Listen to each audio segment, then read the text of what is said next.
کو لائک کر کے آگے شیئر ضرور کر دینا۔ تو اس لیے توحید پہ رہو، ایمان پہ رہو، سچی عقیدے پہ رہو۔ بات جو ختم کرنے لگا تھا، مگر یہ بھی آپ سے کہہ دوں، اگر آپ یہ سوچ کر کے کو سوچتے ہو یار نماز نہیں پڑھیں گے مولانا تب بھی تو مسلمان رہیں گے، بھائی میری اوقات ہی نہیں، میں کوئی جو ہے وہ آپ کے سامنے تحقیق نہیں پیش کر رہا ہوں، لیکن اتنا ضرور کہتا ہوں، بے نمازی کو حنفی ہونے کی وجہ سے ڈائریکٹ تو میں کافر نہیں کہتا، لیکن اتنا ضرور کہتا ہوں کہ احادیث میں آیا ہے جو نماز میں سستی کرے گا، ڈر ہے، مرے گا تو کفر پر مرے گا، ایمان اس کا کیا سلامت جائے گا۔ آپ کو میں ایک بات بتاؤں، آج کل کیا ذہن بن گیا، مولانا داڑھی نہیں ہوگی نا تو بھی تو مسلمان رہیں گے نا، چلے گا تم، نماز نہیں ہوگی پھر بھی تو مسلمان رہیں گے نا، حلال نہیں کھائیں گے پھر بھی تو مسلمان رہیں گے نا، حج نہیں کریں گے پھر بھی تو مسلمان رہیں گے نا، روزہ نہیں رکھیں گے پھر بھی تو مسلمان رہیں گے نا، تو سب چھوڑ کر مسلمان رہیں گے تو پھر مسلمان کیا چیز ہے۔ اس سلسلے میں ایک بزرگ نے بڑی اچھی بات کہی، عارف رومی نے، علامہ جلال الدین رومی کہتے ہیں ایک شخص کو خیال آیا کہ میں نے اپنی پیٹھ پر شیر بنوانا ہے، آج کل کے نوجوان لڑکے جیسے بناتے ہیں بازوؤں پر، سینے پر، ہے نا، کیا کہتے ہیں اس کو، ٹیٹیو کہتے ہیں نا اس کو۔ اللہ کے رسول علیہ السلام نے فرمایا گوندنے والے اور گندوانے والے دونوں پر اللہ نے لعنت فرمائی، اللہ نے لعنت کی ہے، اور آج کل کا بڑا عجیب سا شوق ہے۔ تو بہرحال ایک شخص کو عارف رومی ایک فرضی قایت بیان کر کے کوئی درس دینا چاہتے ہیں، اس کے دل میں خیال آیا کہ شیر کی تصویر بنائے۔ تو اس زمانے میں کیا تھا، جب کوئی چیز گوندی جاتی تھی جسم پر تو پن سے، سوئی سے چمڑی کو چبویا جاتا تھا، اور چبو کر کے نقطے ڈاٹ ڈاٹ بنائے جاتے تھے، پھر اس کے اندر راکھ بھری جاتی تھی تو وہ ہمیشہ کے لیے وہ تصویر بن جاتی تھی۔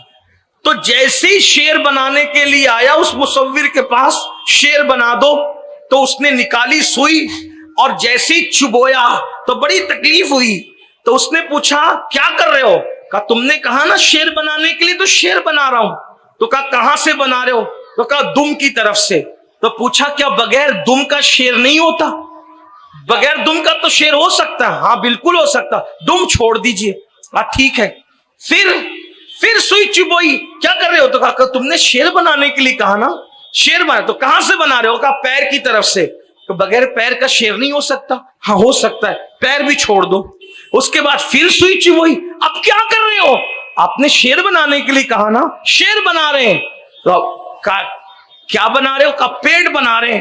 تو بغیر پیٹ کا شیر نہیں ہو سکتا، ہو سکتا ہے، چھوڑ دو پیٹ بھی۔ اب اس کے بعد جب سوئی چبوئی، کہا اب کیا کر رہے ہو، آپ تو شیر بنوانے کے لیے آئے تو شیر بنا رہے ہیں، تو اب کیا کر رہے ہو، کہا چہرہ بنا رہے ہیں۔ کہا بغیر چہرے کا شیر نہیں ہوتا، تو جب نہ دم رہے گی، نہ پیر رہیں گے، نہ پیٹ رہے گا، نہ چہرہ رہے گا، تو پھر شیر کون سی بلا کا نام ہے، یہی تو ہے نا۔ تو آج مسلمانوں کا ذہن یہی بنا، جب بغیر نماز پڑھے بھی میں مسلمان رہ سکتا ہوں، جب بغیر داڑھی کے بغیر بھی مسلمان رہ سکتا ہوں، جب حج فرض ہونے کے بعد حج کیے بغیر بھی مسلمان رہ سکتا ہوں، زکات فرض ہونے کے بعد زکات دیے بغیر بھی مسلمان رہ سکتا ہوں، تو پھر اس کے بعد میں مسلمان ہوں لیکن کچھ کروں گا نہیں۔ تو یاد رکھنا، اللہ کے رسول صلی اللہ علیہ وآلہ وسلم نے فرمایا جس پہ حج فرض ہو جائے، استطاعت اس میں ہے اور وہ حج نہیں کرتا، آقا فرماتے یا تو وہ یہودی ہو کے مرے یا تو وہ نصرانی ہو کے مرے۔ آپ کس دین کی بات کر رہے ہیں؟ اگر یہ خبت و دل و دماغ میں ہے کہ کچھ نہیں کریں گے پھر بھی دیندار رہیں گے، اللہ کے رسول فرماتے ہیں جس کی نماز نہیں اس کا دین نہیں۔ سیدنا فاروق اعظم عمر ابن خطاب رضی اللہ تعالیٰ عنہ کو جب زخمی کر دیا گیا اور لہو لہان تھے، پورے جسم سے خون رس رہا تھا، خون بہ رہا تھا، پھر بھی آپ نے تیمم کیا اور نماز پڑھنے کی کوشش کی، تو کسی نے کہا امیر المومنین پورا جسم خون سے زخمی ہے, خون رس رہا ہے, خون بہ رہا ہے, اور آپ ایسی حالت میں نماز ادا فرما رہے ہیں, زخموں سے نڈال ہے. آپ نے فرمایا میں کیوں نہ نماز پڑھوں, کیونکہ انہی کانوں سے میں نے رسول اللہ کو فرماتے ہوئے سنا کہ جس کی نماز نہیں ہے اس کا دین نہیں ہے. یہ فاروق اعظم فرما رہے, جن کو رسول اللہ نے جنت کی گارنٹی دی ہے, حضور نے جنت کی بشارت دی ہے. ہم تو یہ کہتے ہیں عمر ابن خطاب کا جنتی ہونا ایسے ہی یقینی ہے جیسے جنت کا ہونا یقینی ہے. کیوں؟ جس رسول نے جنت کی خبر دی اس رسول نے عمر ابن خطاب کے جنتی ہونے کی خبر دی. جس زبان سے جنت سنا اسی زبان سے فاروق اعظم کا جنتی ہونا سنا. تو جیسے جنت کا ہونا یقینی ویسے فاروق اعظم کا جنتی ہونا یقینی. اس کے باوجود بھی وہ نماز ادا فرما رہے ہیں. میرے عزیز بھائی, ہم نماز کو چھوڑ کر کہاں جا رہے ہیں؟ نماز کے لیے ٹائم نہیں. بس آخری بات عرض کر دوں, میں کیا آپ سے عرض کر رہا تھا کہ لوگوں کا خیال ہے کچھ بھی کرو جنت میں جائیں, کچھ بھی کرو بخش دیے جائیں گے. آئیے, اللہ رب العزت جہاں رحیم ہے کریم ہے وہیں غیرت والا بھی ہے.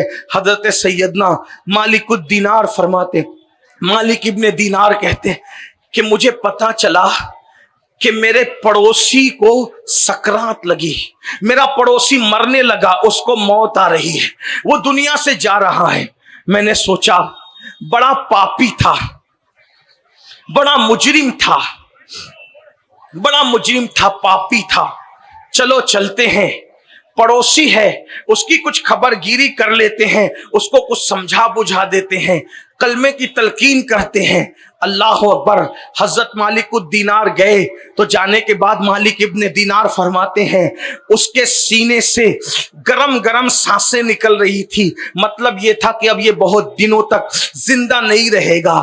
تو میں نے اس کو کہا کیا حال ہے؟ اس نے رو کر کے کہا اے مالک, اللہ نے جب جب مجھے صحت دی, تندرستی دی, میں نے اللہ کی نافرمانی کی, میں نے گناہ کیا, میں نے جرائم کیے, اے مالک اب میں دنیا سے جا رہا ہوں.